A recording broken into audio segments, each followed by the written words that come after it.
Ladies and gentlemen, people of YouTube, this is Lamb Ninja V, and I'm bringing you a Call of Duty Black Ops 3 multiplayer gameplay footage on the map Havoc with the 48 Dredge light machine gun with recon sight and grip. I would like to thank Thunder for allowing my video to be showcased on ThunderStruckGaming. It's a great community channel.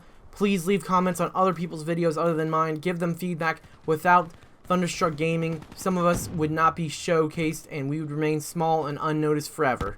Let's get into the topic of the commentary, and it's about Flinch and why it is a critical issue in Call of Duty Black Ops 3. Now, as you notice, Thunder's been regurgitating the same information with Flinch and why it's not the best competitive thing and why it needs to be toned down or completely removed. But there's more to Flinch than meets the eye, mainly because Flinch is something that is almost completely random depending on the gun. Depending on the higher caliber weapons, typically Flinch is higher, but at the same time, with combinations of lag and screen mirroring differences, you are never going to know when Flinch is going to work in your favor or not. Let me elaborate on screen mirroring differences. It's when two players who walk into each other at the same time, but one player sees them differently than the other. You may refer it by getting Treyarched when you run around the corner, but in reality, it's the same sort of lag compensation concept like any other Call of Duty that has it. Now, the critical problem with Flinch is with the combinations of the factors I just mentioned. It makes competitiveness like a dice roll or a coin flip. In reality, you can get the jump on the player. You can have every bit of advantage. You can jump literally behind this player, start firing, but if he turns around and manages to get one shot, your aim is going to move like it's not supposed to. If you are shooting center mass like an average player would, your aim might go off the player. And if you're running a burst weapon like the 48 Dredge like I'm using in this gameplay, or the M8, or the Shiva, which is a semi-automatic weapon, then those kick factors are going to completely kill your chances of winning a gunfight compared to an automatic. Once again, this is regurgitating information if you're a seasoned veteran of Black Ops 3.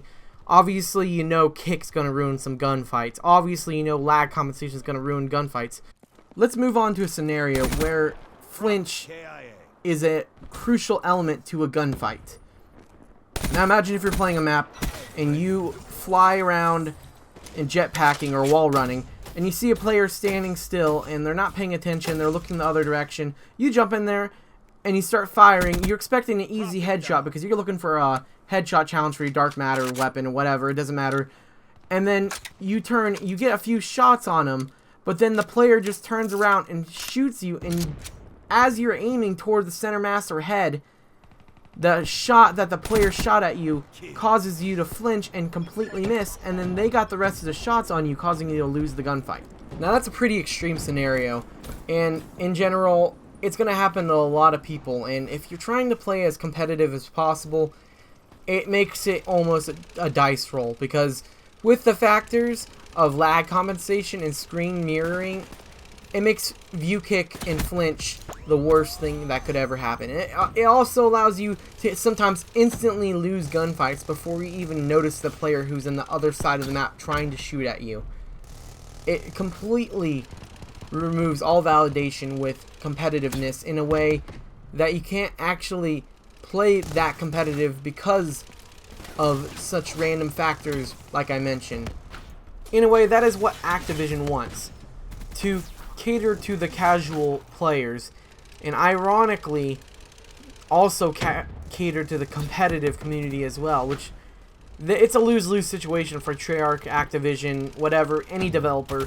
You cannot favor a certain side of the Call of Duty community without making another angry.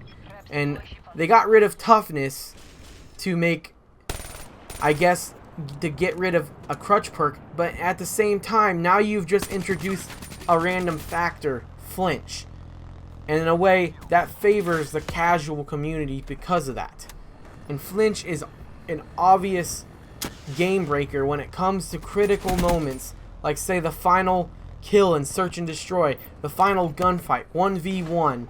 You're trying to win that gunfight, but the person on the other side of the screen manages to aim a little lower, causing his aim to get that headshot. That is why flinch is a terrible idea in the first place. They should have got rid of flinch and kept toughness as a default. That way there's minimal flinch. The flinch in Black Ops 2 was perfect.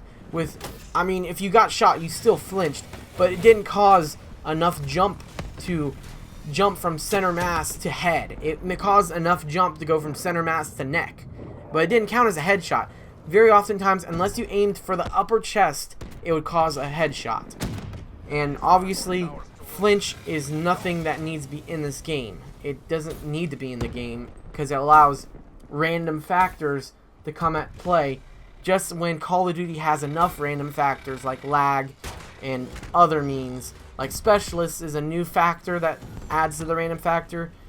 And overall, in a way, the people, the community who hate flinch are going against the grain. And there's really nothing much you can do about it because this is Treyarch's game. The community needs to show their voice. The community needs to prove to Treyarch that flinch is not a part of this game and needs to be toned down or completely removed.